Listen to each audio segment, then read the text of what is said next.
Arca has been moved to a secure facility, but now he finds himself in the center of a storm he cannot escape, with a resolve as strong as his lightsaber is slowly healing. His body is broken, but his spirit, though tested, remains unyielding. Watching over him, her heart heavy with fear, is Kira, Arca's non-official girlfriend and a powerful Force user, always ready to stand against the darkness. She's nearly lost Arca once, and the thought of it happening again is a constant torment. A shadow that clings to her every waking moment. But shadows are where the Sith thrive. Far from the sterile quiet of the recovery ward, Sith assassins relay crucial intelligence to their dark master. Arca has been found. The news travels like wildfire through the Sith ranks.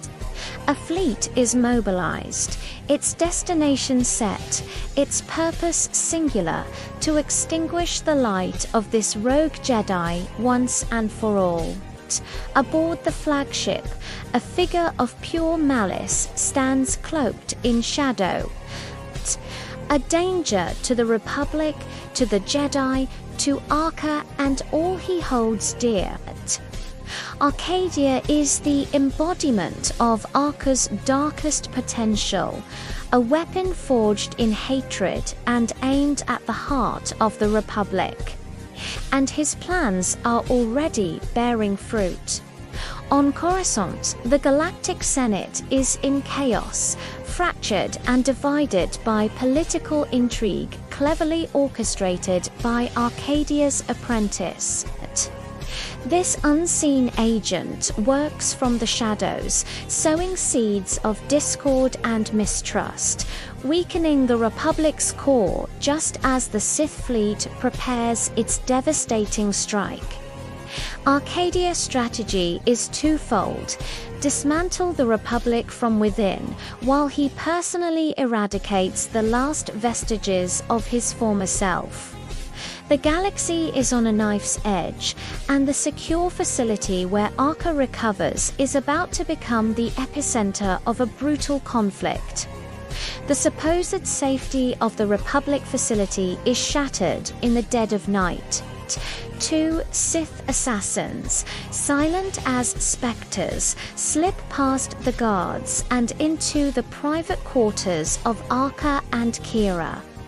They strike while their targets are most vulnerable. A blur of dark robes and crimson blades aimed at the sleeping Jedi. Arca, jolted awake, instinctively moves to shield Kira. He's still weak, his body screaming in protest from his previous near-fatal injuries. He ignites his lightsaber, its familiar hum a small comfort in the sudden chaos. But his movements are slow, his parries strained. He's no match for them in his current state. Seeing Arca in peril, Kira explodes into action. Her long ginger hair whips around as she draws her swords, becoming a whirlwind of controlled fury. She engages the first assassin, her dual blades a mesmerizing, deadly dance. With a final, decisive move, she cuts the attacker down, but the momentary victory is short-lived. As she turns, the second assassin takes advantage of the opening, disarming her with a powerful strike that sends her swords clattering to the floor. Helpless and exposed, she stares down the crimson blade of her would-be killer. Just as the assassin lunges, a flash of brilliant blue light intercepts the attack. A new figure has entered the fray. It's Gale, always present and ready to defend her friends in this hour of darkness. Wielding a single blue lightsaber with incredible skill, she effortlessly parries the assassin's blows, forcing him onto the defensive. Her movements are fluid, precise, and utterly overwhelming. In a matter of moments, the second Sith assassin lies defeated. Kira, breathing heavily, looks at her savior with profound gratitude. "Thank you," she manages, her voice trembling slightly. "Gale says you're making a habit of me saving you." Kira smiles as her gaze shifts to the well-being of the injured Arca. The immediate threat is neutralized, but everyone in the room knows this was just the beginning. Meanwhile, the Sith fleet, commanded by Arcadia, arrives in orbit above the planet. The secure facility, once a symbol of Republic safety, is now a fortress under siege. Turbo laser fire from the ground batteries streaks into space, meeting the descending Sith forces. The facility's defenses are formidable, and for a time they hold Arcadia's invasion force at bay. But Arcadia is relentless. He will not be denied his prize. Inside, the alarm blares. A decision is made. Arca is too valuable and too vulnerable to remain. He is quickly escorted by a squad of Republic troopers through the facility's labyrinthine corridors, headed for a hidden escape route. Kira, her resolve hardened by the recent attack, stays close by his side, her hand never far from the hilts of her laser swords. Gale, ever the loyal guardian, follows them, ready to lend her blade to their defense. They move quickly, the sounds of battle echoing from the main hangar bay. Back at the front line, Arcadia's rage fuels his assault. He personally leads the charge. His red lightsaber, a terrifying vortex of destruction, cutting through the Republic defenses like a scythe through wheat. He finally breaches the command center, his dark presence silencing the room.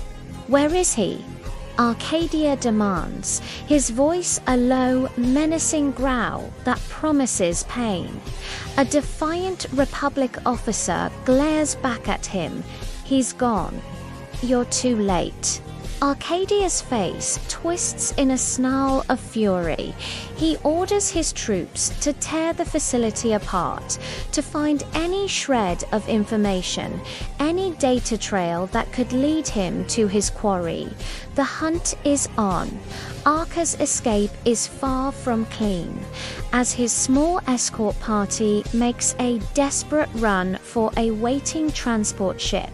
They are ambushed. Sith forces, seemingly appearing from the very shadows of the corridor, descend upon them.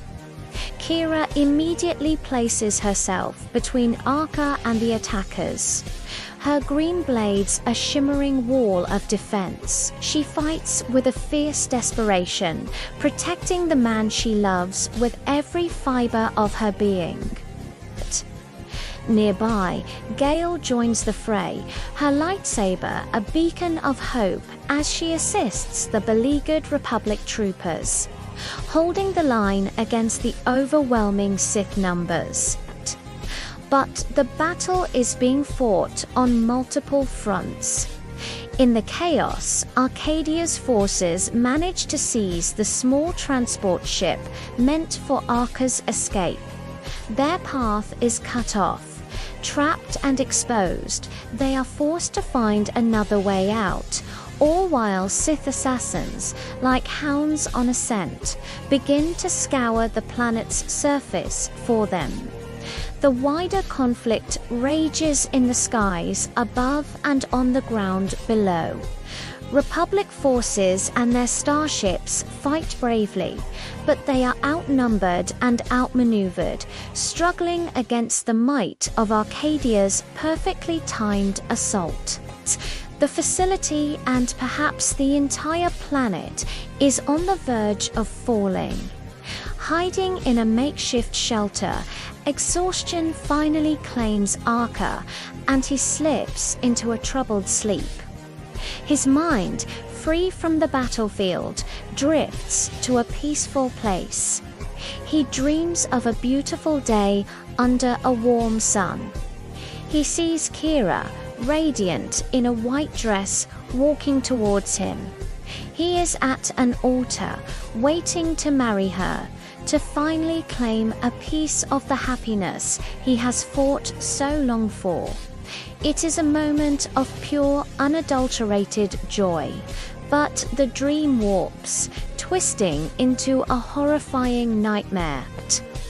The sky darkens, and a menacing ship descends Arcadia's flagship.